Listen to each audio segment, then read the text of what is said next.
This question would have many Australian adults scratching their heads, but for these Year 3 students, it's child's play.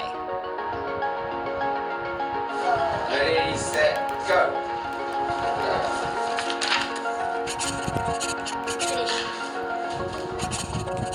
Finished. Done. Done. No. You didn't draw them. Yeah. You didn't draw them. I feel like I've missed a fundamental, something fundamental's missing, and mine doesn't have as many boxes as the other kids. The approach these kids are using is called modelling, and it's just one of the unique methods of learning built into their curriculum. I'm getting a little bit of a taste of just how competitive the Singaporean education system is. I'm falling way behind my peers, and the pressure is real.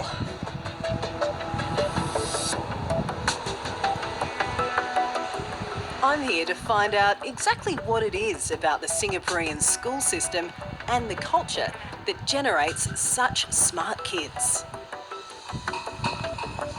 Hi, Janice. Lumina. Good to see you. Janice Peterson, Hi. lovely to meet you. I'm meeting one of the key architects of the mathematics curriculum for the Ministry of Education. Singapore's developed a reputation as having the best education system in the world. How did that come about? Well, education has always been allocated the second highest budget. With a small nation that has no agriculture, very small land, no natural resources, we can only invest on the mass of the size of a fist that is in the head, which is the brain. A program of educational expansion with its accent on science and technology is vital to maintain and improve the living standards of the people of Singapore.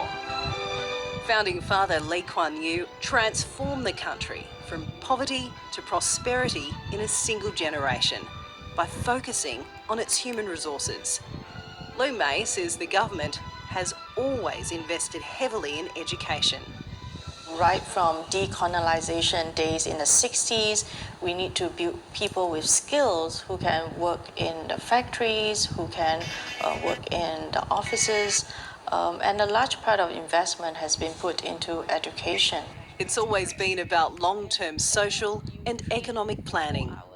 As educators, we are not educating our children for today, not for tomorrow. We are educating them for the future economy in 20 years' time. And that's pretty much what the Ministry of Education has to do often, to look into the crystal ball to what is necessary and what is needed for the future generation. I'm on my way to a class where the focus is very much on learning for the future. It's Saturday morning here in Singapore, and while most Aussie kids might be hitting the sporting fields, these 4-year-olds are attending robotics class. The little ones experience maths through play.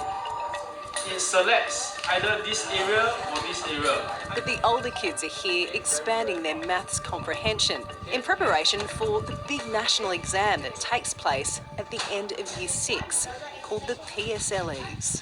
How do you feel about coming here on a Saturday morning? I'm usually quite excited to come as I will want to do a lot of building and programming. So tracking the line, first line, second line. A student's PSLE score determines which secondary school they'll go into. High scorers qualify for the top academic schools,